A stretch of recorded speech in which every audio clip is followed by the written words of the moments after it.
As things continue to fall apart, many people are beginning to question where everything went wrong. This is leading many to draw upon history and the faith of their fathers in order to find answers that address the fake and godless world all around us. There's one group, however, who has only recently realized that we've reached the point of no return: the classical liberal. This group believes that they're the watchman on the tower, spotting the enemy on the horizon. However, the reality is that the enemy is already within the city walls, and the classic liberals held the gate open for them. On this episode of Forge and Anvil, we will discuss why it is that liberalism always fails. All this and more, so stick around. Welcome to Forge and Anvil, where we hammer out uncomfortable conversations about culture, theology, and politics to sharpen ourselves for the race set before us. My name is Connor. I am host of this podcast. I am a husband, a father, and a follower of Christ Jesus, doing my best to represent him well wherever I can. Joining me is my regular co-host, Michael Aper. So, Michael, say hi.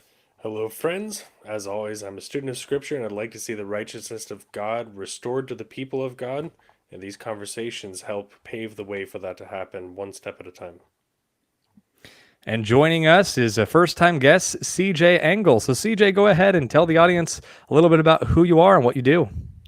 Well, just like you guys, I'm a pretty simple, humble Christian man and a family man, father of 4, and I spend a lot of time doing this kind of stuff. It's not my source of income, but it is a source of a lot of, mental stretching and spiritual growth. So I enjoy, all the people that I get to meet doing this, influencing people, being influenced by people, and participating in, I was going to say a conversation, that's part of it, but it's also participating in a battle, the battle for the mind, the battle for the future, representing Christ the best we can, given the tools that we've been given and the context that we've been born. So not much special about me. I'm the same as you guys, but I do this all the time. For work, I actually work offline, doing physical things with my hands, and so it's completely separate from this whole world. So it's nice to have the mind body balance there in my life. So that's what I do. You can find me on Twitter and other places as well. So I'm glad to be here. Well, we are glad to have you. Before we get started, be sure to check out our new Substack that we recently launched, forgeandanvil.substack.com. You can go there to see articles both behind the paywall and free to consume. We also have our podcast there, as well as our brand new podcast segment called In the Van, which is literally me in the van, my minivan, usually after my early morning gym workout. Recording really short segments, just breaking down 1 or 2 stories or cultural events for you guys to be able to follow along with without the burden of listening to our full-length episodes. And of course, we're kind of able to use that to cover a lot more ground in terms of the news cycle and use our full-length episodes for conversations that are meant to help you think a little bit deeper about the issues. So we'd really appreciate if you went to the Substack. Feel free to become a paid supporter or just consume it for free if you don't have the budget right now. I know it's hard under the Brandon economy, so feel free to just chip in where you can. We appreciate it. Be sure to check out last week's episode that we did with Michael Clary on God's good design and the alarming rate of singleness within the church. Like and share this video to boost us in the algorithms. Follow us on Twitter at ForgeandA for additional content. We are streaming live on YouTube, Rumble, and X. So if you're over on X and you want to be a part of the chat, go ahead and go to YouTube or Rumble, and we will see your chats there, and we'll be sure to throw them out as we go throughout tonight's episode. That being said, I want to go ahead and dive into our discussion on why liberalism fails, and I'm going to use a thread by Orrin McIntyre to actually launch our conversation. So this is Orrin replying to Brett Weinstein, and it's all about classical liberals. He says, I feel bad for the classic liberal holdout sometimes. They don't know that we've already passed an almost comical amount of points of no returns at this point. Then I remember that they encouraged most of those revolutions, and I don't feel so bad anymore. Oh no, credentialism. Yes, that will be the final block that collapses the order, but where were you when the revolution ate the church, the family, the nation? Oh, right. You were spearheading the revolution against them. TBC, This isn't about Brett, and I don't know much about his personal journey. Maybe he's been great on this. I know that he has been better after the revolution ate his college, but that's the point. These delusioned progressives were warned that they were destroying the foundations of the system for decades. They mocked those warning them as backward, and now that the inevitable consequences have arrived, they want to warn about a point of no return that is already gone. You have cancer. You must take it seriously. Oh, that's just an old superstition. You must take care of it now or it will be too late. Don't spout your religious nonsense at me. 2 years later, draws ragged breath from tumorous lungs. Oh, it's not loading for me. Guys, I think this cancer might be a big deal. There we go. Bear with my slow internet here. We destroyed everything that made high civilization possible and then expected science to remain untouched. They canceled the guy who won the Nobel Prize for discovering DNA because he stated the simple conclusions of his own discovery. Science has been terminally ill for a while, and as always, there is never an admission of fault. It is always, I didn't leave the left left me. Oh no, the left went crazy. Who could have guessed? Oh, right, us, over and over and over. Maybe the problem isn't that things got a little out of hand, but that your fundamental assumptions about the world were wrong. But this is why all efforts to reform the system are doomed, from both the left and right. The institutions have been terminally ill for a long time, and just because you started to notice as they draw their dying breath doesn't mean you can save them. We don't need adjustments to the formula. The formula brought us here, and it will do so again. We need to reevaluate the liberal assumptions at the foundation of the system. We need to realize that we are not some special enlightened vanguard of human progress. So there we go. Thanks for bearing with me and all my mispronunciations. I appreciate it. But I thought that was an incredible thread by Oren McIntyre that really cuts to the heart of tonight's topic. And I know, C.Jay, you've been writing a lot about this. You've talked a lot about this on your podcast as well that you do with Andrew. So I guess I'll just turn it over to you for your initial reaction on Oren's thread, and we'll kind of use that to dive straight into our conversation. Yeah, well, Oren and I come from the same cloth. I think he and I have, similar background in terms of the development of our thought, and we've kind of built upon the same sources. And so I agree with him. You know, one of the things that he's touched on more than any other is just unraveling the mythical foundations of liberalism, not only where it came from, but the most fundamental claims that it makes about itself. And these claims basically provide the structure for our regime, for our current totalitarian bureaucracy. And people think that's crazy because how could liberalism, which promises, freedom for the individual to, basically tear off the restraints from his life and embrace, a full, complete human emancipation, what does that have to do with our current loss of freedom and the current loss of our liberties? Like, how do those two connect? And so that's one of the things that I think people in our lifetime really have to grapple with. And Oren's, he's experienced, the ability to see very clearly based on reading the same types of things that I have. And I think one of the things that both of us have come to the conclusion of is that, the whole idea of humans being released from the old constraints, the things that used to tie us down, burden us, like, morality and even government, like the hegemonic institutions, including the church, etc. When we lost all these things to claim our human freedom, what ended up happening is we found ourselves entrapped by, totalitarianism that never could have been conceived 100 years ago. And so I think that's one of the first things that we can talk about. We have this weird dynamic, almost this tension between we are a very unfree people, and yet at the same time, the entire ethos of our rhetoric is all about human rights and freedom and, like all those things. So what is going on here? And I think that's one of the things that he's grappling with. Liberalism failed to provide the things that it said it could deliver. It did not deliver on any of them, and instead led us to the slaughter. Yeah, I tend to agree with you there. Real quick, I'd see some of you trying to join in the chat over on X. I don't know why, guys, but X does not actually show us your chats. I can just see that you've made chats. So feel free to jump over to YouTube or Rumble if you want to be a part of the conversation.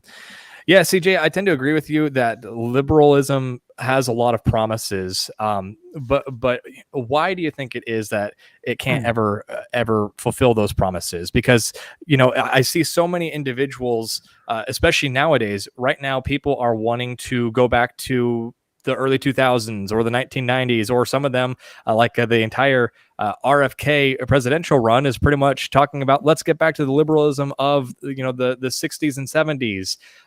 And it's one of those things where it's tempting because of how asleep the population was in those decades to think that everything was okay. But at the same time, for those of us who have been studying what the heck has truly gone wrong with our culture, we know that the liberalism of the 60s and 70s is not going to save us. Neither is going back to just the days of the 90s and the early 2000s. But why is that in your mind? Yeah, I think one of the first things that we could do too is what are we talking about when we talk about liberalism? Is liberalism something that came about in the 20th century?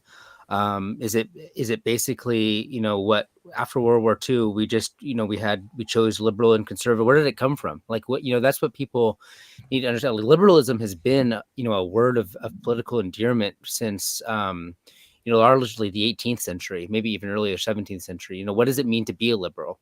And I would suggest two different approaches to liberalism as a historical phenomenon.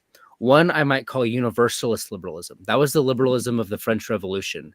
That was a liberalism that basically told man that it's sort of a type of Marxism where there's everybody should, all across the world, internationally, should all be pursuing a release or emancipation, not only from the government, but from all the constraints, anything that constrains them. Rousseau talked about how, we're born free as humans, but we find ourselves in chains, when we're born. There's all of these, structures and institutions and rules and customs and norms and all these things that get in our way. They prevent us from exercising our true freedom. And that's sort of the liberal dream in the universalist sense, is for individuals to kind of just be released from everything. So I think that's a dark type of liberalism. The other kind I would call a historicist liberalism. The historicist liberalism is a liberalism within the context of a certain society. And I think the English provided a better example of historicist liberalism. That's the people like David Hume and John Locke and all those guys that we hear about in the English context. Now, historicist liberalism, first of all, anytime you hear the words like liberty and freedom and all those things in the American context in the 18th century, they were talking from a mindset of Englishmen. They had a very British mindset.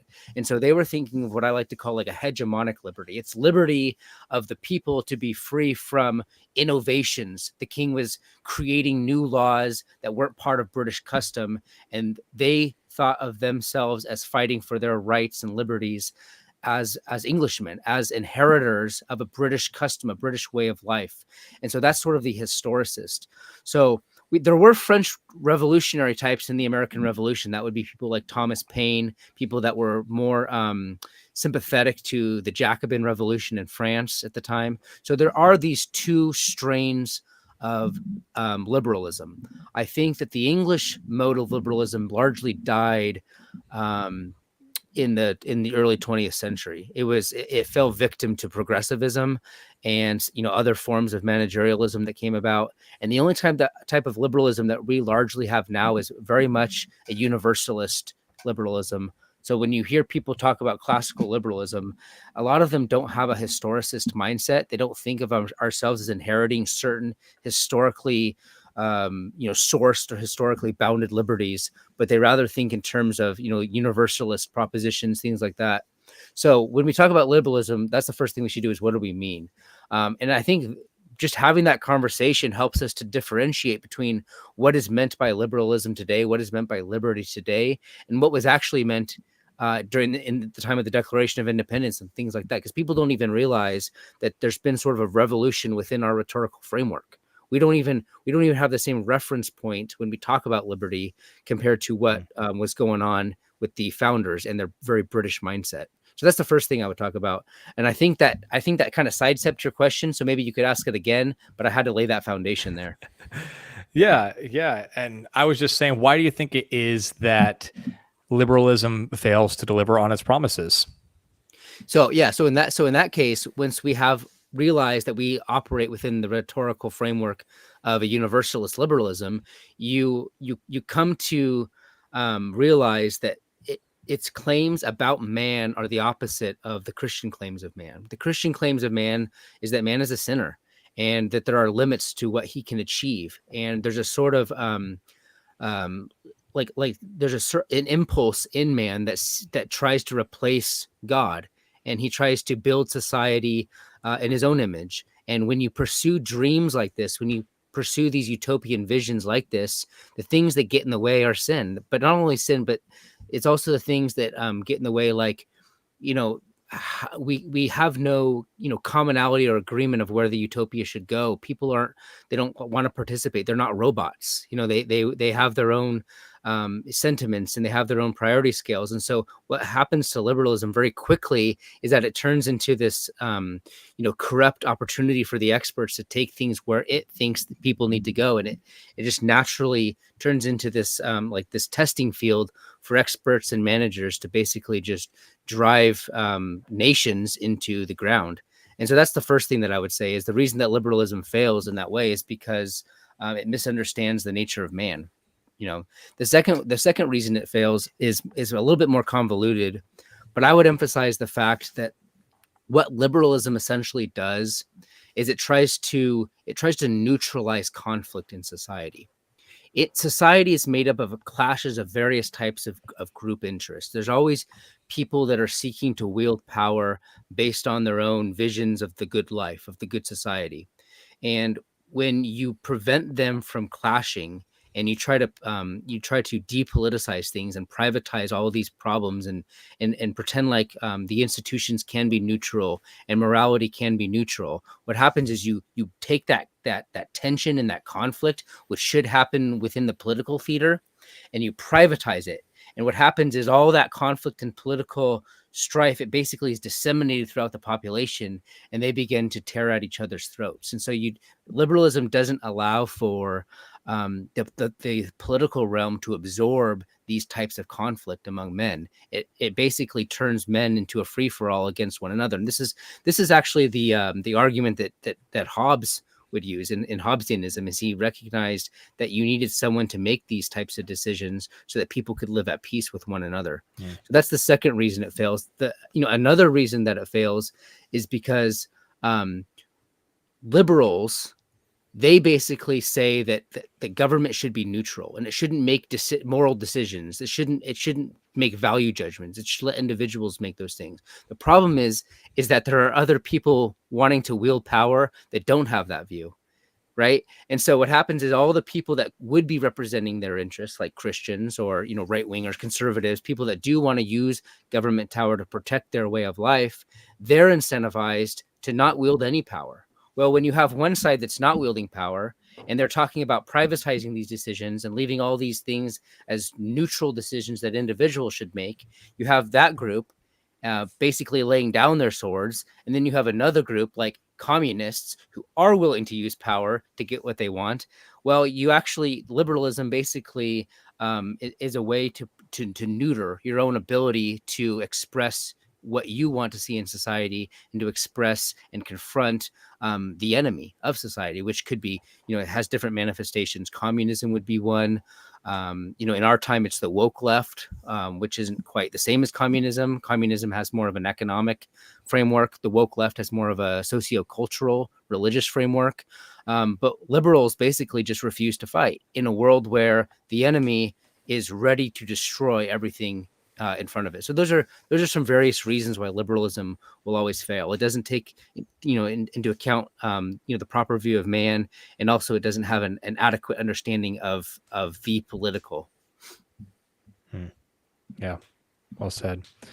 So, do you think nowadays that the average American is even the average American we consider conservative by today's political standards? Do you think that most conservative Americans are fairly liberal? Yeah, so I think that I think they are. Yeah, I think they are in the classical sense. They do have this sense of like, we just need to let people be, you know, we don't want to trample their rights. I do think that. I think that liberalism is distinct from leftism. I think that that liberalism is this kind of live and let live mentality. And I think a lot of people are like that. And there are good elements to that mentality. Like that's, I mean, part of American history is allowing different people groups, not in an absolute way, and this is important, but allowing for this kind of plurality of different people groups to, coexist. The old South is not the same as the Pacific Northwest, is not the same as Kansas and the prairie life. It's not the same as the Rust Belt. Like these are all different ways of life with different economic values, different ways of doing things. Those types of things we don't have this. So I think that live and let live mentality is healthy. The problem is that it's being corrupted and it's being absolutized. It was that instinct was never absolutist.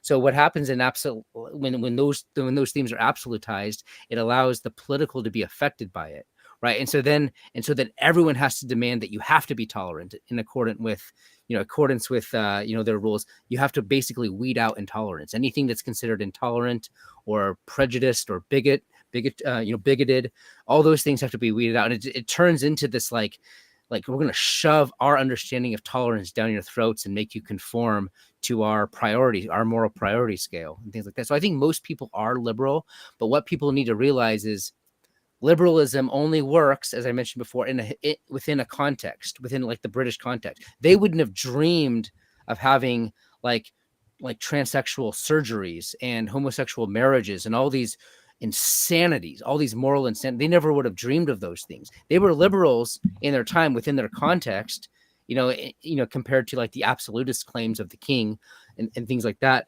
But they never absolutized it. They were historicists. They were thought of themselves as protecting their own British liberties, their British way of life. And British way of life did not encapsulate the moral insanities of our time. So I think people are liberal. They have liberal instincts in the old sense.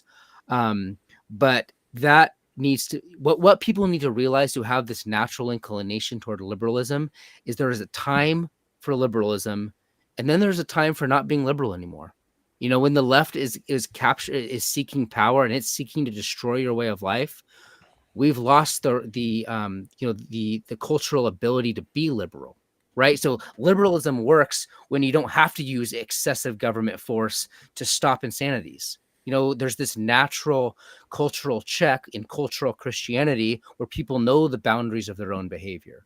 Well, when moral anarchy comes to play in a society, we lost the ability to actually be liberal. Like Benjamin Franklin, who's not like my favorite founding father or anything, but he's often quoted to have said that it's a republic if you can keep it. Well, what happens if we can't keep it anymore? What if we lost it?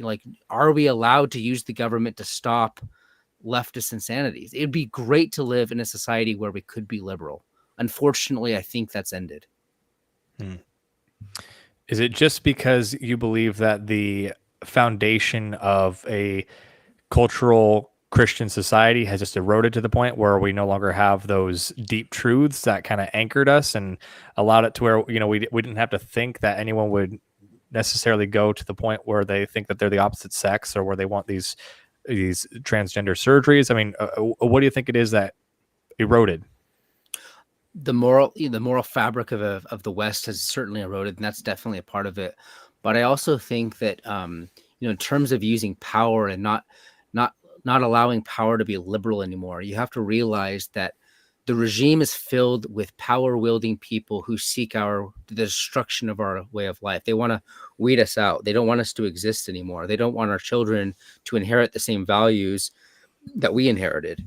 And when you have people in power willing to use power against us, it is the job of a counter-revolutionary to wield power against those power blocks, right? Because this is one of the lessons of like Machiavellian politics is no amount of goodwill, no amount of like beautiful political theory like liberalism, no amount of utopian thinking has the ability within itself to confront political power. The only thing that can confront political power is political power. Only power can confront power. That's the lesson not only of James Burnham and the Machiavellians, but even in the American historical ideological tradition. We have people like John C. Calhoun. John C. Calhoun pointed this out. He said only power can confront power. And so one of the problems with liberalism is that it asks us to put down our swords in a time where the left is taking them up. So we need to repudiate liberalism, take up our swords, and fight against our enemy. And they are enemies, and we need to think of them as enemies. That's what the left is. The left is an enemy of religion. It's an enemy of tradition. It's an enemy of our customs and our way of life. It's an enemy of the natural order. It's an enemy of the institutions like the family. It's an enemy of private property. It's an enemy of all that is good and true and beautiful in the world. And the left is that. And liberalism does not have the tools to confront it. Yeah. Michael, I want to bring you in here because, I mean, even this conversation itself, just from the start of when we began our podcast, even, it seems like the sort of weight of the conversations has shifted, even just from our small time covering these type of topics. So what's your thoughts on what C.Jay is saying about being willing to take up the sword and understanding kind of what time it is in terms of power meeting power? Well, my perspective often tries to bring in a biblical take on this, and certainly we could delve into the eschatological implications of power dynamics, but without going there, there's a certain responsibility we have as American citizens. Of course, that falls secondary to the responsibility we have as members of the kingdom who are sanctified and made righteous in Christ. And with that comes ethics, the ethical standards that we were discussing, that C.Jay was mentioning earlier, that have been eroded. Something that's stuck out to me, and this doesn't necessarily answer your question, Connor, but it's been sticking in my mind. I read, C.Jay, your article entitled "Liberalism is the Ideology of Western Suicide." And there's a quote in there that's, I'm just kind of wrapping my mind around it. And so I'll read that now.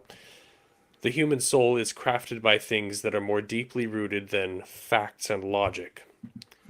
Social revolutionaries of all ages are successful to the extent that they weaponize rationalistic tools against the sentiments and deep instincts of man so as to sever him from the past that shaped him without his awareness, without even his permission and consent."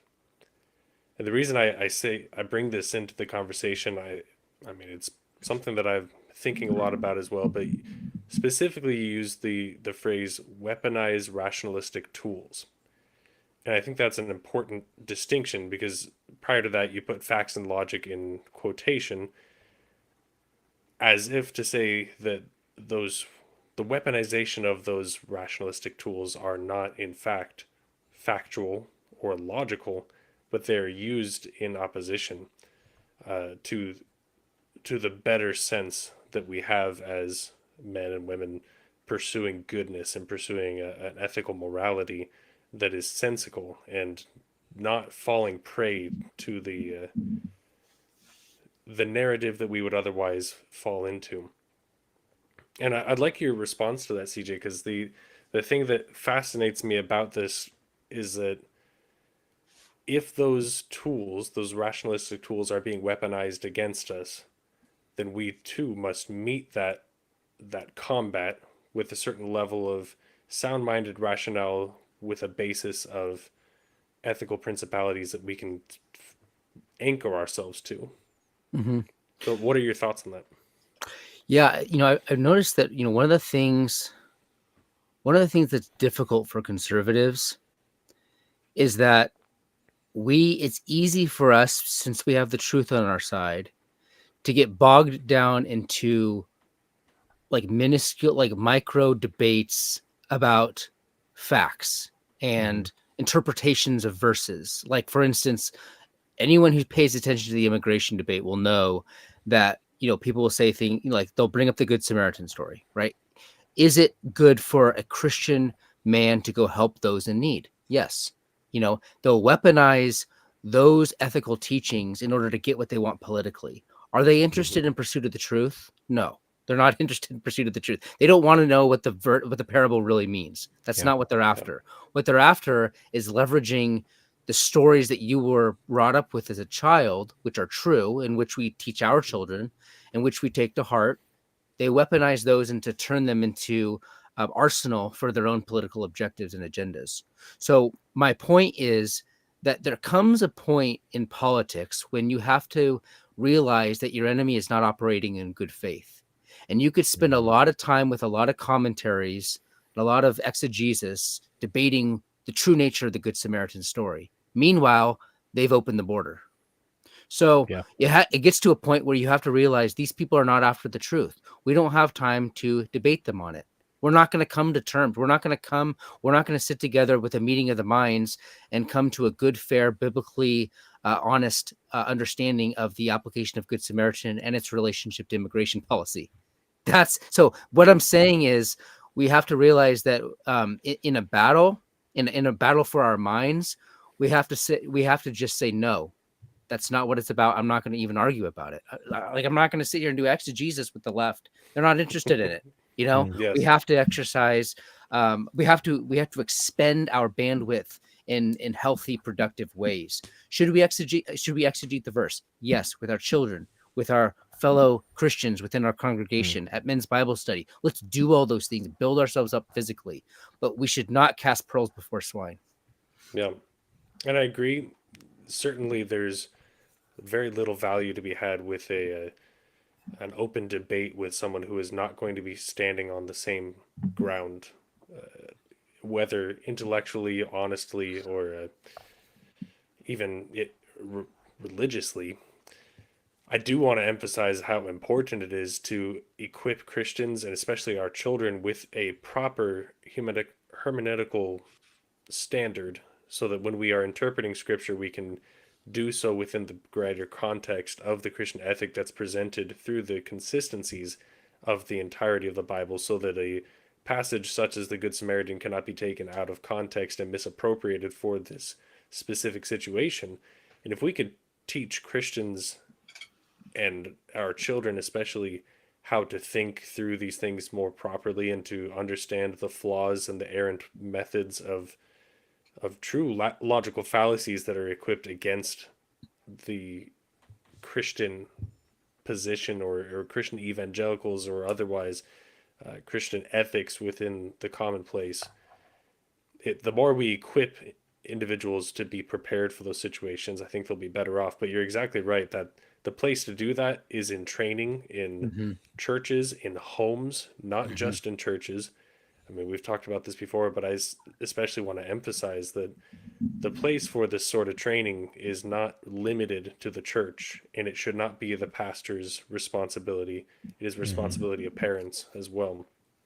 And if we can restore that good interpretation, we can avoid having people who are raised conservative fall prey to the straw man arguments that are made from a biblical quote unquote perspective. Yeah, but I mean, this is part of my point too, is like, I think it's going to get worse where, you have the he gets us thing, right? On the, at the Super Bowl, the ad. So I think this is going to become more commonplace where they're going to take little tiny facts from the Bible, verses from the Bible, becoming the servant of all.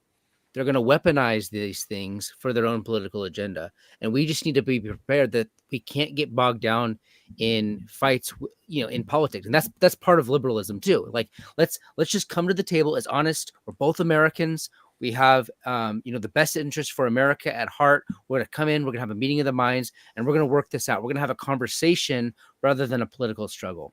I think that was great in 1940. I think America still was in a place, as the recipient of over 1,000 years of Christendom, to have those types of meeting of the minds. I think we live in a completely new world, and I don't think that we can treat everybody in that way as if we were all arguing in good faith like that. I think that there comes to a point where we can't have those, we can't have those, political, theoretical conversations like Bill Buckley on his firing line thing. We can't do that anymore. We have to realize that the left is not interested. They're not operating in good faith. They're weaponizing our tools against us. And our job is to say, no, I'm not going to let you use the scripture like that against me. I'm not going to engage in that debate with you. Christ is Lord. Submit. Christ, like, you know what I mean? You have to assert it, and you have to fight back. You're not going to get into an honest, exegetical fight with people who actually hate the church and they want to see it demolished. And certainly there's a setting that presupposed setting for these conversations or debates. Twitter is not the place to convince people with logical arguments. We obviously know that, but neither are most public forums. Would you say that private conversations which can reasonably and hopefully be made in good faith would be an appropriate place to take someone who has a liberal leaning or even leftist perspective and engage them in that sort of line of thinking? Or are you saying just not at all? Yeah, no, but that's not politics. Yes, yes, absolutely, we should do that. There's no problem with that. But that's outside the realm of politics. And see, people want to take those types of conversations and make those the political battles. That's not politics. That's just human interaction. That's just private citizens do. And we don't have any power. Not all three of us. We have zero power. We're not wielding any political power. So as far as listeners are concerned, do that. Have those conversations with people who operate on a completely different framework as you do. For sure. I'm not calling people to grab up a sword and go stab, perceived enemies. That's for sure. But what I am saying is for us to understand the political and not get caught up in worries about, the right wing is going to exercise power against the left. It's like, that's the function of politics, and politics needs to, put on that wardrobe right now. That's what it needs to do. We need to realize that we don't live in 1920 or 1850 or the 70. Like, we live before the, Christianization of Europe. We live after it's fallen apart, and we need to act politically accordingly. And as obvious as that distinction is, and I don't mean to, antagonize you. It is an obvious distinction, but I think it's an important one to make, because in our culture, what is private and what is public has some blurred lines. And I think it's valuable to engage those conversations in a private setting when possible. Right. Well, for sure. Well, it's like turning the other cheek. I think that is a command to individual Christians within the context of individual settings. I think all three of us should turn our cheek in every private situation in which we're being, defend your family. I'm not a pacifist or anything, but you know what I mean? Like, turning our cheek is a good private instructive for Christians. And it's also an instructive for Christians who are not dealing with private parties, but dealing with the state. I think that martyrdom, not that we're here, but that could be on the horizon. But we're not there right now. But I think that Christians should turn the other cheek, especially even in terms of the inappropriate public wielding of power. But I don't think you can use that verse to address political operators who do have power. I think that Christians in power, like a good example would be Dusty Devers, right, who just got elected in Tennessee. He's in a position of power. He has the responsibility not to turn the proverbial Tennessean cheek, but to wield power on behalf of his constituency and the heritage that he loves. So I do think that those verses are true for private parties, but it's not a political blueprint. That verse is not a political instructive. And which is hilarious because, of all the fear about Christian nationalism, the left is always going to use Christian and biblical themes to justify its own progressive agenda, right? So they're going to do their own version of Christian nationalism. So, I think we should keep that distinction clear, that there is a difference between our duties as private citizens, our duties as representatives of the spiritual kingdom of Christ, and our duties as representatives of the temporary or natural kingdom of Christ. I do believe in two kingdoms doctrine, and I do believe that the king and those who represent him have the ability to wield power in a way that private citizens do not. Yeah. Dusty Devers is in Oklahoma, though. I wish he was Tennessee. Oh, sorry. That'd make me happy, but he's not. But no, I agree with you. And to your point, CJ, the you know the devil disguises himself as an angel of light.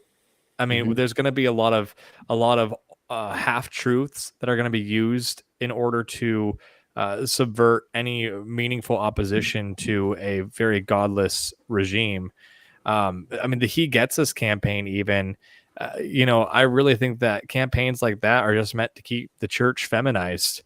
I mean, the reality is, and I didn't think of it this way. This wasn't my initial reaction. My initial reaction was, oh boy, they're trying to just soften the gospel. But I think beyond softening the gospel and watering it down to where it's not even the gospel, campaigns like that, they're the reasons why so many Christian men are looking to Andrew Tate and Jordan Peterson, all these other manosphere red pill type influencers, because the reality is, like, when they're looking for answers to these hard questions, when they're trying to figure out what went wrong with the world, and they look over and they see the church basically just capitulating to the woke agenda by showing depictions of cops washing the feet of who is implied to be like a BLM activist, and just all the horrible, ridiculous pictures that He Gets Us campaign pumped out. I mean, I think that those men are just going to say, okay, well, those answers aren't going to be found at this feminized church. Like, obviously, this church is not any meaningful opposition.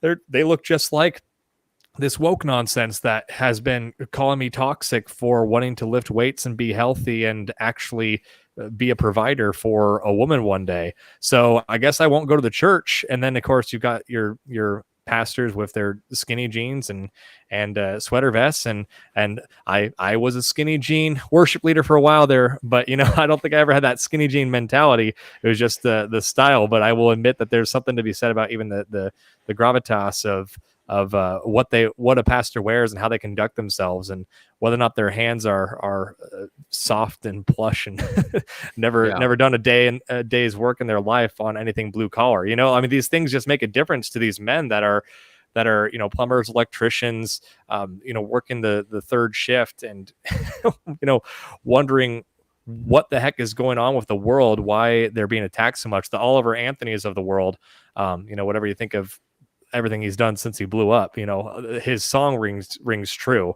And these men are not going to want to go to the church when they see the He Gets Us campaigns. And it's the same thing with Christian nationalism. I really have not given much of any opinion on Christian nationalism on this podcast beyond just not being in direct opposition towards it, and also not being, unquestionably loyal to it. I honestly believe that it's a distinction that's kind of irrelevant so long as there are Christians that are pushing back. I don't care what title you want to call it. I don't care. I'll disagree with some of the people in the movement maybe on certain things and agree with some on others. But at the end of the day, though, the left calls anyone who's to the right of Joe Biden a Christian nationalist. So at the end of the day, I mean, the accusation of Christian nationalism is just meant to keep evangelical Christians in America from participating in the political system. I believe in Iowa, they had like record low turnout for evangelical voters in the primary. I mean, for crying out loud, it's working. Apparently, there's people that just want to sit this out completely, and they don't understand that that's not loving your neighbor, and that's not loving your children and your grandchildren. No, I certainly agree, and I think just you bring up Oliver Anthony, and I think this is a good opportunity to express the type of liberalism I was talking about before. And this isn't a critique of Oliver Anthony, but I think he does represent sort of most people's frustration, because they're like, why is everyone attacking me? What did I do? I'm struggling to get by. That's all I want to do is, put some food on the table and keep my bank account positive. That's frankly what most people are just interested in, and not like having their kids subjected to insane sexual torments, which are insane. We've become even the three of us, we've become desensitized to things. It's just the way it is. But these are insane. These are if anyone from 100 years ago, had seen what's going on now, they would have gone full Salem witchcraft. Seriously, this is ridiculous. But you have people like him saying, I'm not here to judge your lifestyle. I'm not interested in what you do in private. I just want to live my life. Like I think that's the liberal mentality of most conservatives.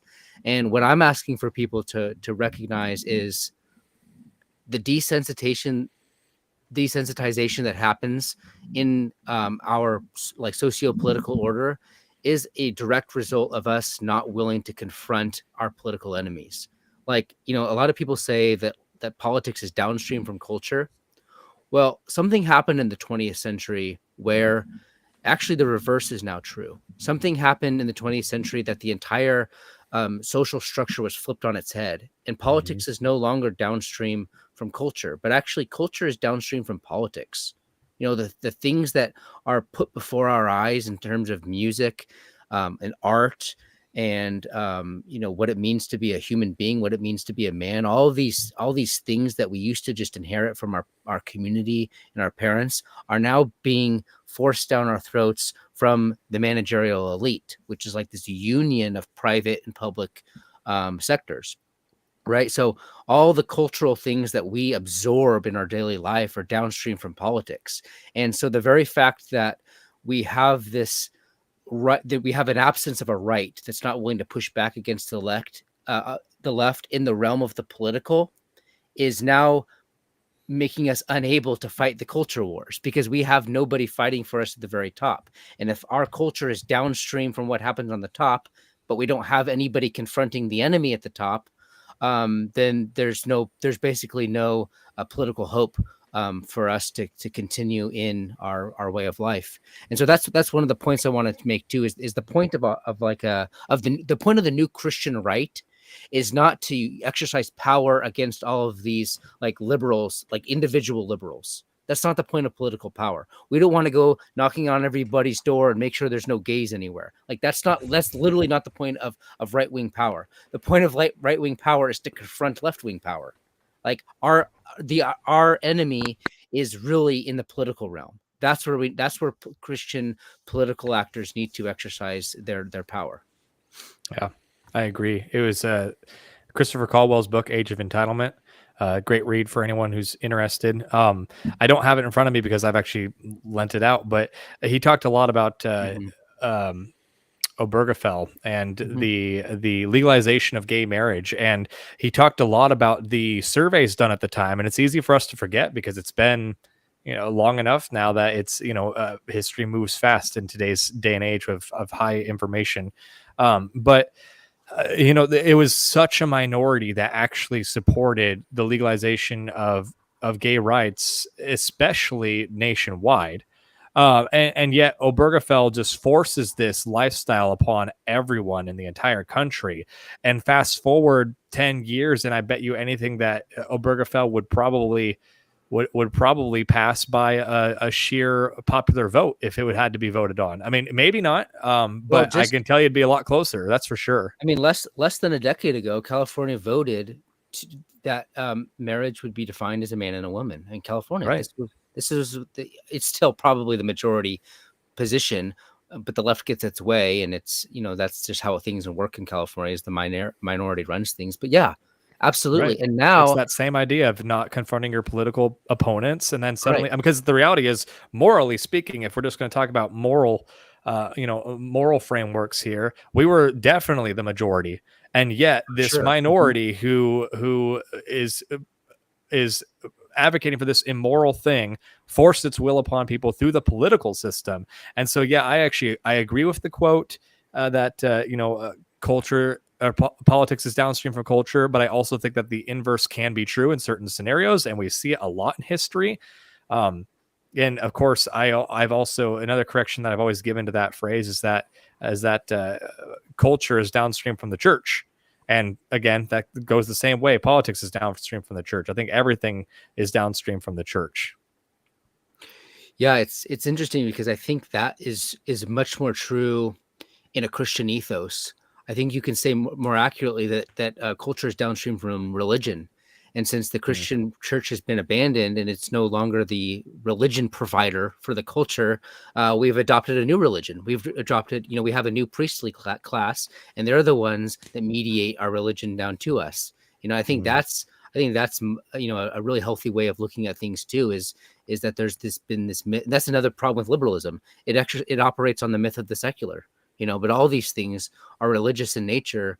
And we've basically swapped out the church as the engine of disseminating religious themes to the people, and we've opted for a scientific, religious priestly class that is sort of like the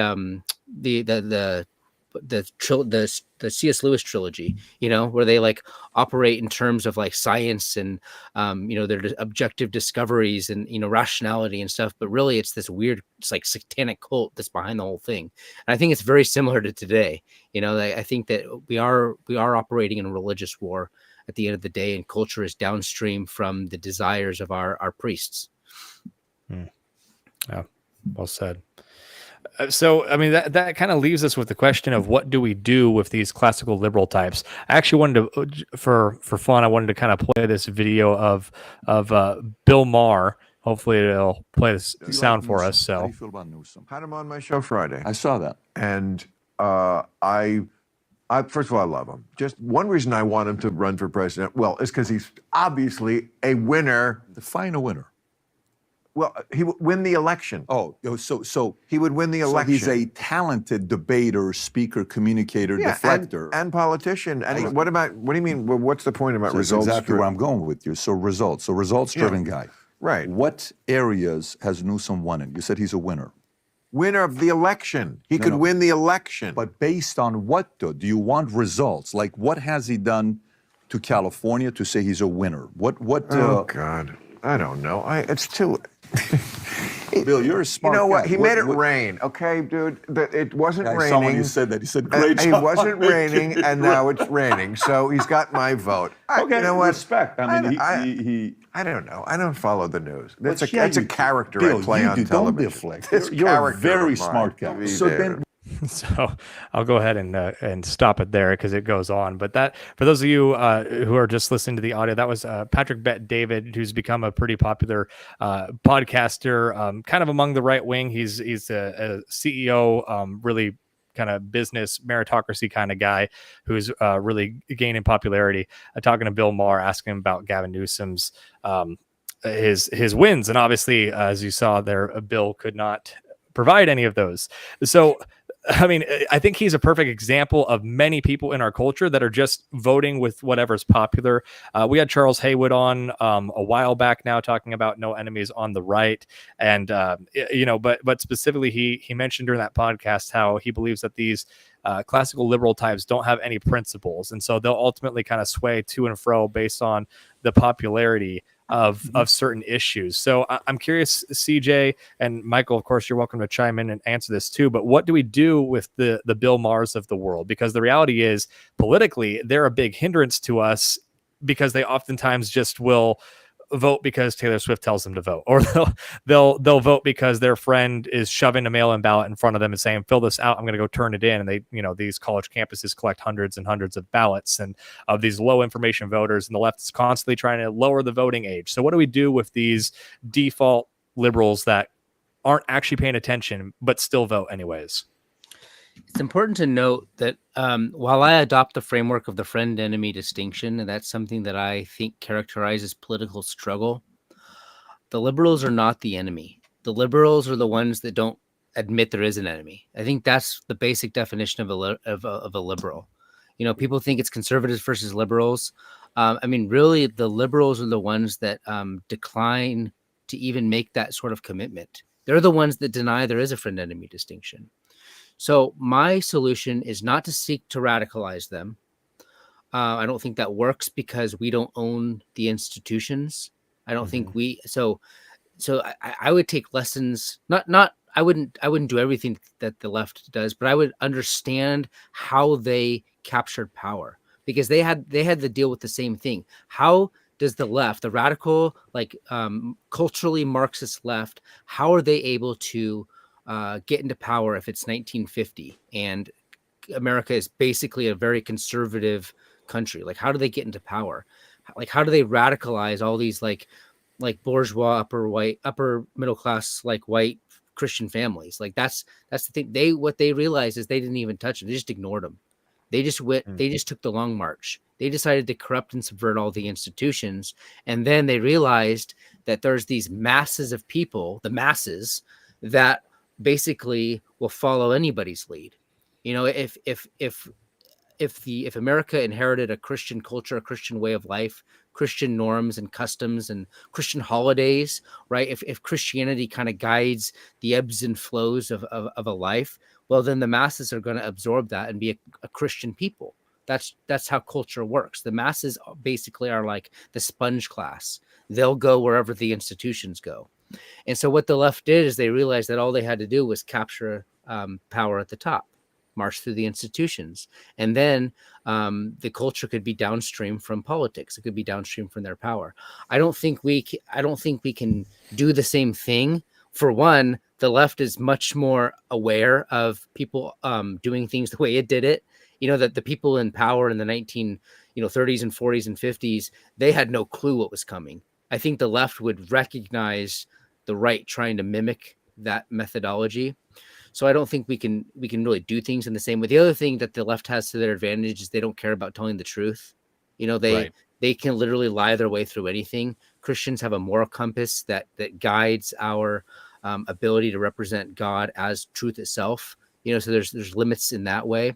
But I think ultimately there is this concept of the vanguard, and that is finding those in your life that you can share your ideas with, and building up a community of men and women, but people, human beings that are not of the masses, that are willing to be separate from them, and they can protect and preserve a better way of looking at the world.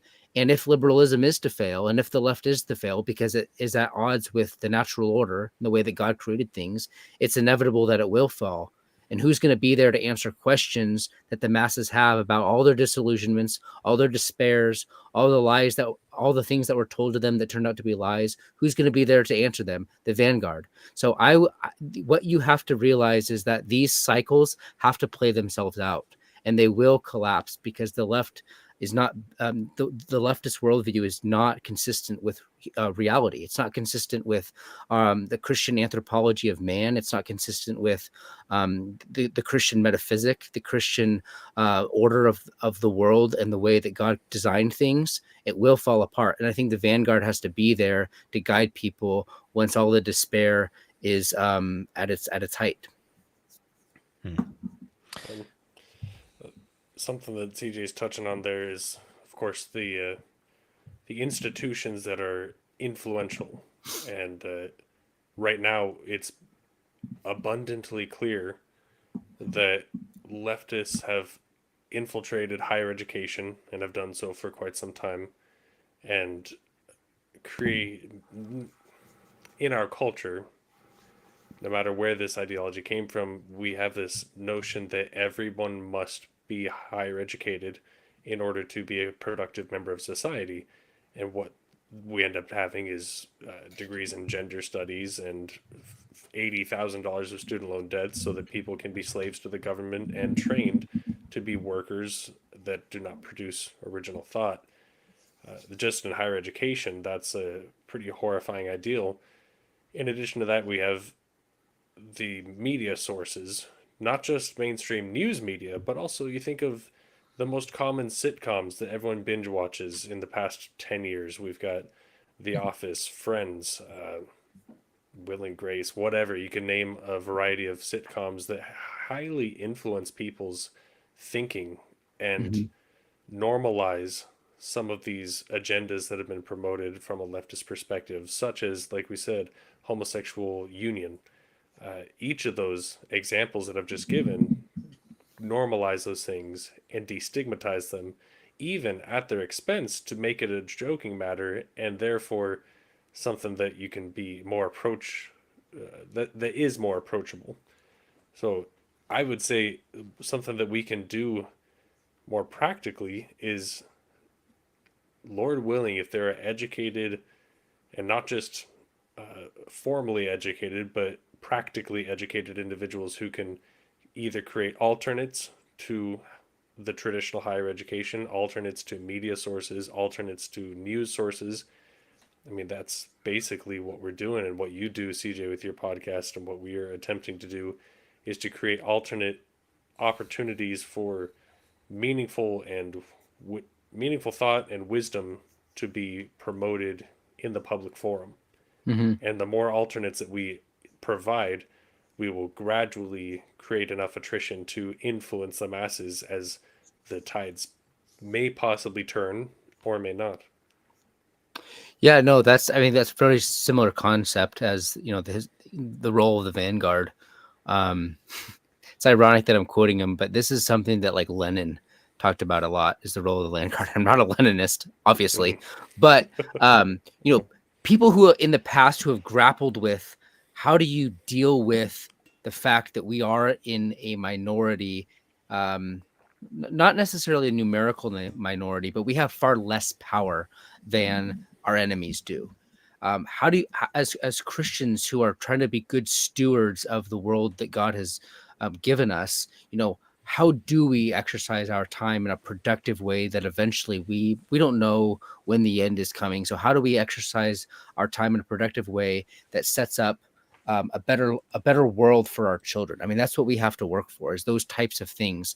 And so I think it is important to grapple with these things in the same way that others who have come before us, even if they wanted the exact opposite as we wanted, they too had to take over the masses. They too had to address a liberal instinct in power. I mean that's how the left defeated progressivism. Like they literally just they were high after World War II. Like the Anglo-American elite were extremely high and mighty. They had conquered the world. They had won. There were books being written like the end of history, saying that liberal democracy, the American system, is the ultimate culmination of mankind's political development. I mean, they were slapping themselves on the back for having achieved total triumph. When you're in that position, you're completely deluded about where your threats are. And that system that came out after World War II, just the post-World II liberal democratic consensus led by America, it was basically drunk on its own triumphs, and it didn't recognize the fact that there was a new enemy, and that was the woke left. The people who won World War II, even like Churchill and like Truman and all those people, they were liberals. They didn't see the woke left coming at all. It was not even close to on their radar. And the woke left worked very hard, as you mentioned, Caldwell's book, to just capture the institutions and radicalize them in a leftist way. So I think that that every institution is in that position where it can be captured like that. That's what the left has done, and we have to think about how in the world do we do that. And then part of the answer is training up a vanguard, training up people that do remember a better way and recognize the instability of where the left is taking us, and offer solutions and answers to those who have to deal with the despair. Yeah, that's going to be hard to address, and I mean, especially in the the short term and the long term is the thing that I keep thinking about a lot. I've mentioned this multiple times on the show, but I am actually very optimistic in the long term. I think that a lot of great things has come about the last several years in America. I think there's been a lot of people that have woken up to the corruption of the system. There's been a lot of people that are asking really important questions. And obviously, as I alluded to earlier, unfortunately, some of those people are finding their answers from the Andrew Tates of the world, as opposed to pastors and fellow believers. But there's also a good group that luckily has fallen into that category. They are getting deep into their faith, and they are starting to understand. They're catechizing themselves and understanding, good theology and understanding a biblical worldview. But it's going to take a long time for the fruit of all this to play out. So then I always think about, okay, so that's the long term is the fruit of this playing out. The left's not having kids. They're trying to indoctrinate our kids, but homeschooling is on the rise. And, so long term, I think that we could see some serious cultural shift for the better. But short term, will we have a country long enough for that to take place? And that's where, of course, we turn to things like 2024 election and, understanding what kind of needs to take place in the short term to essentially just buy us time so that we can continue to catechize our children. We can continue to reach out to those who are asking questions and provide them the answers that the gospel holds. But we have to think that short term. So a lot of people have been really criticizing Trump because Trump himself is a liberal. So what's your thoughts on Trump as a liberal? What's your thoughts on just the 2024 election? Obviously, presidential election is not the only one that matters. It's much more important to be involved locally, and we tell that all the time to our audience. But what's your overall take on sort of the immediate political victories and cultural victories that we can kind of find ourselves working towards in the coming year, 5 years, so on? Yeah. So I'm pretty pessimistic in general. I often say that there are political solutions, but there's not really any electoral solutions. People know that I'm a fan of Trump. I'm not a fan of Trump because I think Trump is a right-wing hero. I don't think he's certainly not a Christian nationalist or anything like that.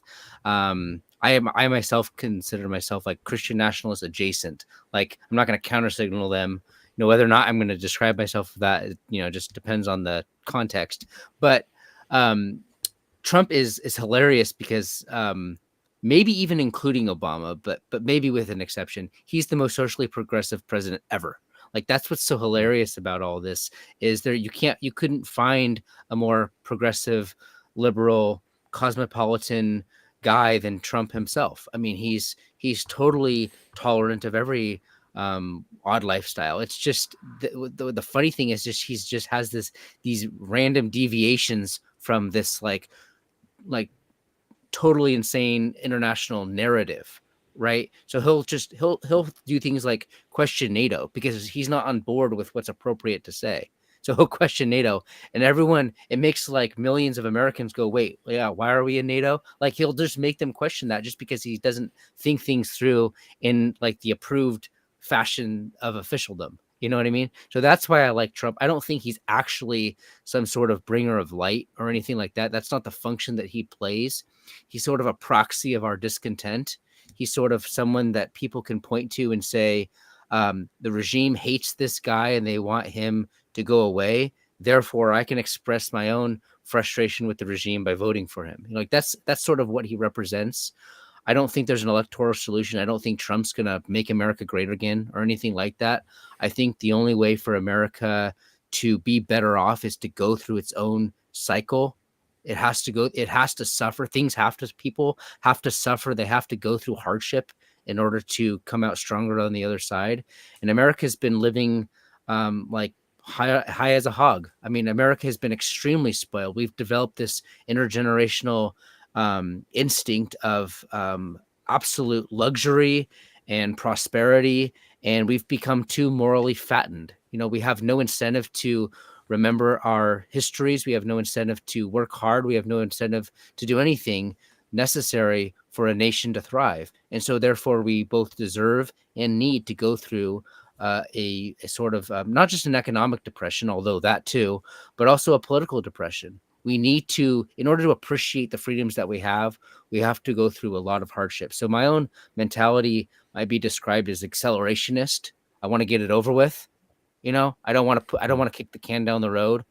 I'm willing to go through the pain. And so that's my answer to people is learn, like Rod Dreher. I have a lot of problems with Rod Dreher, but he does have some good themes. And one of the themes in his I actually wrote a review of his book, Live Not by Lies. I wrote a review of that one for Chronicles. But one of his themes is teach your children to suffer well. Yeah. I think we as Christians and we as Americans, we as people who have experienced like the best days of like prosperity, as corrupting as those days were, like those of us who grew up in the 90s and stuff, like we've had a good life. We don't know how to suffer well. So that's one thing I would suggest is learn to suffer well. Don't even hope for like a good candidate. Like, recognize that there are cycles to these things and we have to go through the pain. So that's my solution is we're going to go through pain embrace it, learn to suffer well, like be man enough, be courageous enough to face the very pessimistic scenario that we're in. So my solution for 2024 is that there is none. There's no electoral solution here. Trump's not going to save us. I'm going to vote for Trump because it's a conversation starter. It expresses our discontent. It helps people rally around something. It helps us, articulate what's wrong with the world. It helps us articulate what's wrong with the regime. It helps us give political platforms legitimacy, like getting out of NATO, having an American first foreign policy. These are all good things. And Trump is a proxy, an opportunity for us to express a lot of these interests and stuff like that. But don't put your hope in Trump. Don't put your hope in any political solution. They're going to betray you. That should have been our lesson since Reagan. We're going to who led one of the biggest amnesty bills ever. Like, we're going to be betrayed. Have that as your expectation and live in light of the other side. And I don't, by the way, I don't mean other side like heaven. Like, I don't have a like we lose down here mentality, but on the other side of the civilizational cycle. Like, culturally, we're going to go through the decline. Live on the other side of that decline. That's what I mean. Yeah, it's a good distinction. So I don't disagree with you, but it's more of I have questions, I guess. To me, it sounds almost like you're saying the church thrives under persecution, so we should sort of pray for persecution. Is that kind of? I mean, I know that maybe not be what you think eschatologically. But I know that because so many Americans think that way eschatologically, they tend to believe that everything's just going to hell in a handbasket and we just have to sit on our hands, and the persecution will be good for the church because only those who are meant to be saved will ultimately be the only ones lasting, and we have to pray for this persecution. But we've actually outlined on the show, we haven't done a full-length episode on this, and we definitely could, but that cultural Christianity has a lot of positives that people like to overlook because they take cultural Christians as not being serious. We've kind of already outlined some of those in a way. The assumptions that the old world had only worked underneath a culture that was mostly Christian. So that's one example. But ultimately, I mean, do we pray for persecution and hope that our culture continues to get further and further away from Christ so that the real church will rise? I mean, what does that look like? Well, first of all, one of the funny things is like, there's this mentality in like evangelicalism where they want the persecution to come because they think that Christendom is bad and they think that cultural Christianity is bad. I think those things are very good, but I think that a people who forget the ways of their fathers need to suffer. Like, I don't think that's necessarily like the pious political the viewpoint that the Russell Moores have and things like that, where they would take a healthy Christian society and lecture it for not suffering. Whereas I would take a people that actually deserve to suffer and say, you have to go through this first. Like I'm going to give my child consequences for sinning. And I think that shows up again and again in the Bible, is that a people who have forgotten God need to experience the wrath of God. And so I do have that as my mentality. And then once we get through that, like the Russell Moores, first of all, the Russell Moores of the world will be dead because they couldn't survive a scenario like that. But second of all, they would think that's the ideal.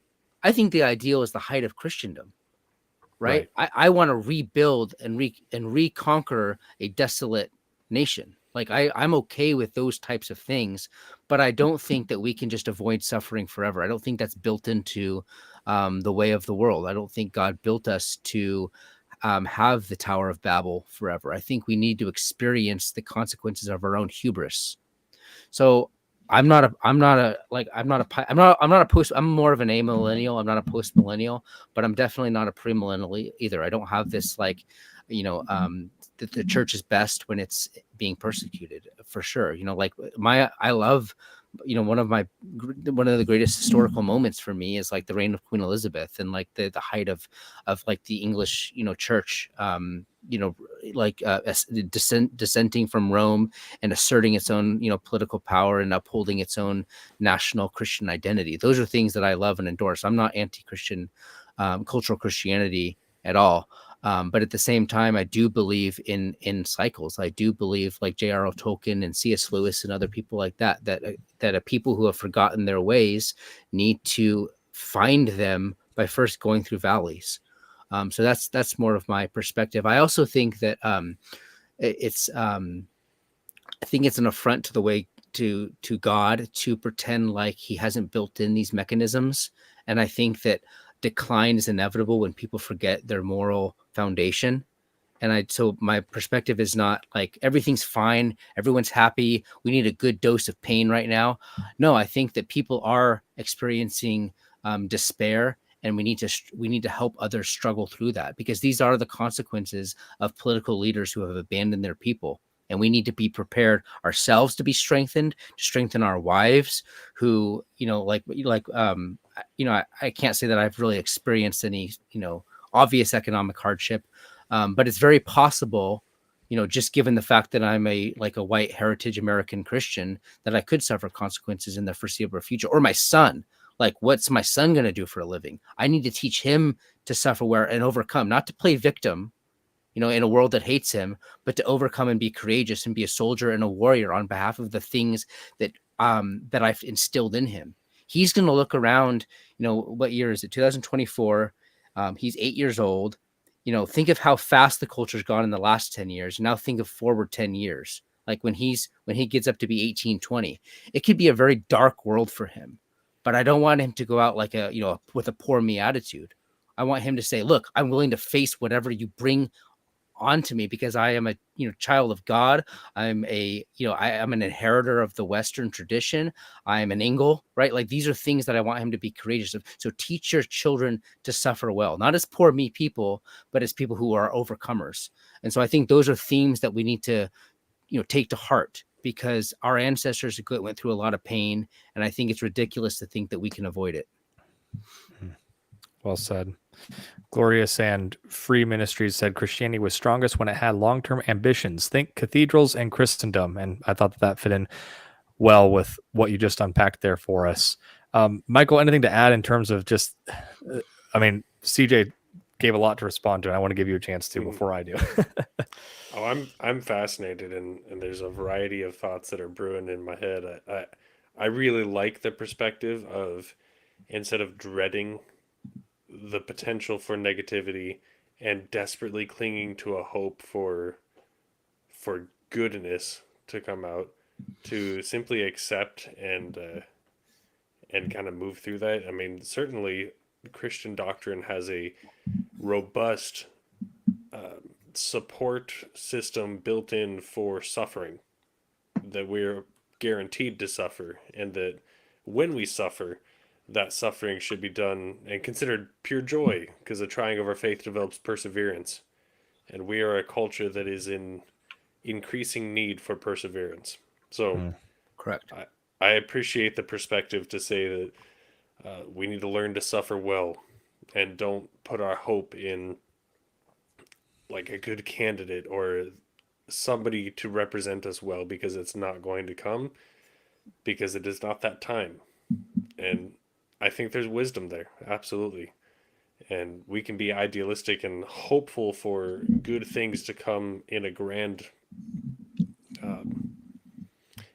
way in the public forum, but the likelihood is that will not take place. And when it does not take place, we may endure greater hardship than we even can anticipate. So we should gird up our loins and be ready for that, and train our sons and daughters to be ready for that even more so. I think that's a great perspective. Yeah, but I say so, like that is my perspective, and I think we have to go through that. But the distinction between me and someone like Russell Moore or something is that they sort of like have a persecution fetish, where if the church is not being persecuted, something's wrong. Yeah. That's not my perspective at all. I think that it is.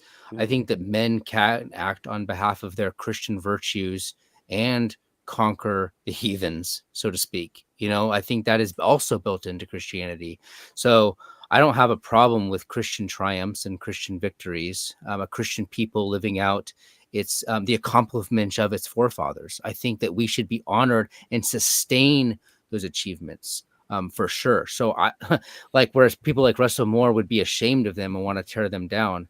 I just think that we've sort of we actually, our parents, the boomers, the generation, they weren't responsible. They weren't honoring to their ancestors and their parents. They did liquidate the inheritance that they had been given, for sure. The cultural capital. They should not have done that. But since they did that, we have to go through what those who forged our own society went through. Like I just wrote the other day on King Alfred, and all the struggle that he had to build England into a Christian society against the paganist Vikings. I think that we live way downstream of the cultural inheritance of his achievements. And unfortunately, our own parents, not our, like biological parents, but like the generation that came before us and even before that, they did squander it. And so it's our job to take up the sword and reassert it. Those are the cycles of history. Yeah. And from an eschatological perspective, I mean, we've said this before, and I'll say it again. I think biblically, a premillennialist perspective is sound. However, practically, unfortunately, most premillennialists are too wrapped up in this expectation for darkness that they don't live as if Christ is sovereign over creation.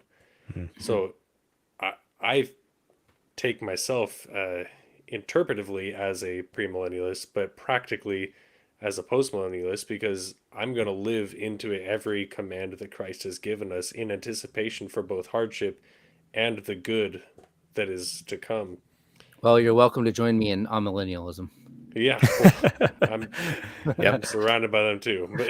And honestly, the temptation for most amillennialists that I know is apathy in perspective of end times. So there's a grand spectrum where a postmillennialist is super optimistic at times for how the entire system is going to be turned on its head, and the culture as we know it will be made entirely Christ-like.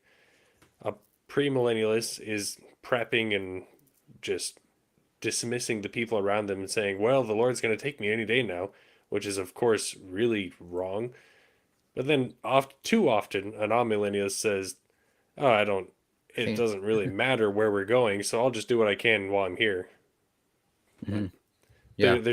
I don't mean to make a judgment against any perspective. I'm just saying that there are pitfalls in each perspective that I think are quite negative.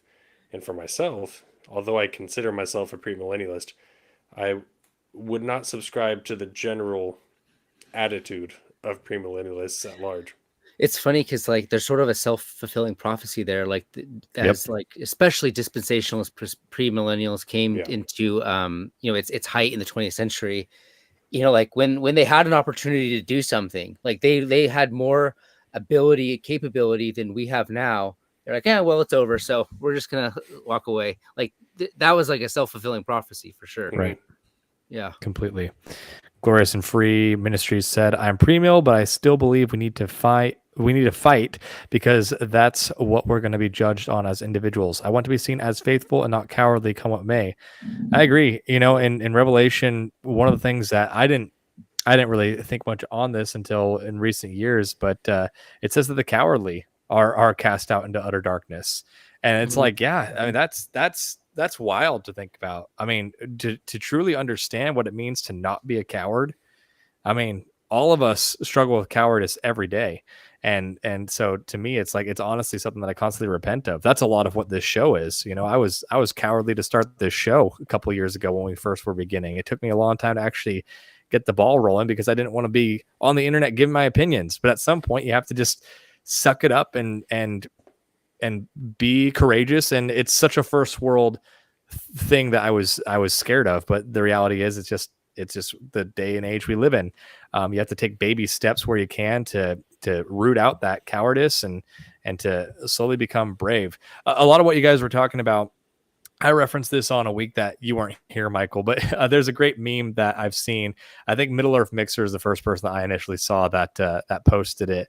But it's the quote from King Theoden in the Two Towers in the movie when he says after his son is dead and he's out from Wormtongue's spell, he's grieving over his son at his graveside, and he turns to Gandalf and he says, "Alas, that these evil days should be mine." And the meme that I've seen is all those words crossed out except for "these evil days should be mine." And that's just been the perspective I've been trying to rock with. Like the reality is you should hope that the hard times come in your generation so that your children can hopefully have the prospect of potentially living in an era of peace, hopefully on the back of your suffering. And I'm trying really hard to lean into that because that's why I said accelerationism is my mentality. Yeah. Get it over with. Yeah. And I can definitely understand that perspective. And my mind is not necessarily that I want to be an accelerationist as much as I want to make sure I'm doing my part where I can. But then at the same time, know that like it might not be enough because, to be honest, to your point that you already made, C.J., we have a whole lot less power than past generations who just sat on their hands and let the culture rot. And now we're trying to save a tree that the fungus has taken over 80% of the tree. And we're hoping that we can somehow save it without having to cut the whole thing down. And we might not be able to, but I'm going to do my part to try to fight the infection where I can and hope that, hope that you're wrong and, and hope that, the ship can actually be turned around, even if it's a low likelihood.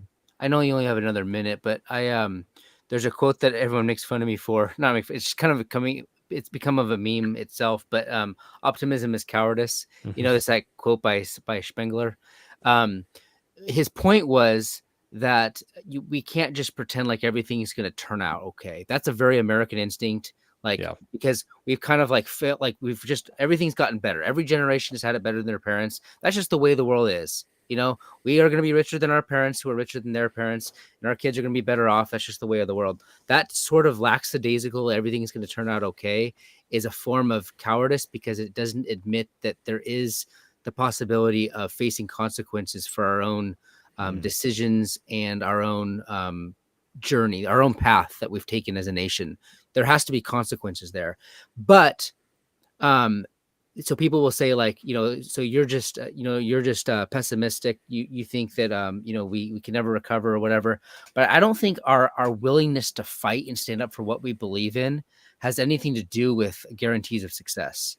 Mm-hmm. I think regardless of your eschatological views, you have a moral duty to represent God, and you're honoring your parents as part of that too. You have a duty to your posterity, those who come after, to your forefathers, those who came before, and to God in heaven, over whom, over who is sovereign over everything. And I think that's the mentality that we need to have. The eschatology is fun and interesting and important for sure. I'm not one that, is like, it's all going to pan out in the end. No, it is important to have those debates, but regardless of where you come down on it, you have a duty to stand up for what's right. And I think that's the ultimate answer is, and that's the example that Spengler gives in that quote there, is that, the soldier that stood his ground at Pompeii as the world was burning around him, he knew he was going to die and he was going to lose, but he kept fighting because that was his moral obligation.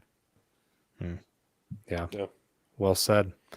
Michael, anything additional to add for the night before we land the plane? I don't know. I usually have a scripture ready, so let's see if I can pull something out here.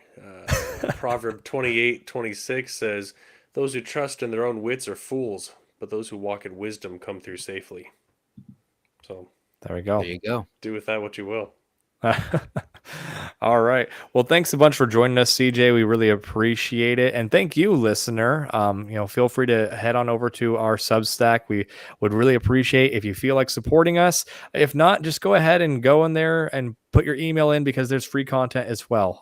I released a free article just today. So we're going to be releasing writing, and we are going to be putting out some exclusive content as well for our supporters. So that's forgeandanvil.substack.com. We appreciate that. C.Jay, where can people go to keep up with you and everything that you're doing? C.J. Engel, just like the name spelled on the screen here, .substack.com for that, or at Contramortar on Twitter. Awesome. Well, thanks again for joining us. And Michael, where can people find you? You can find me desperately studying Hebrew vocabulary and learning more, always learning more. Never stops. Awesome. Well, thank you, everyone. We appreciate you for joining us, and we'll see you next time.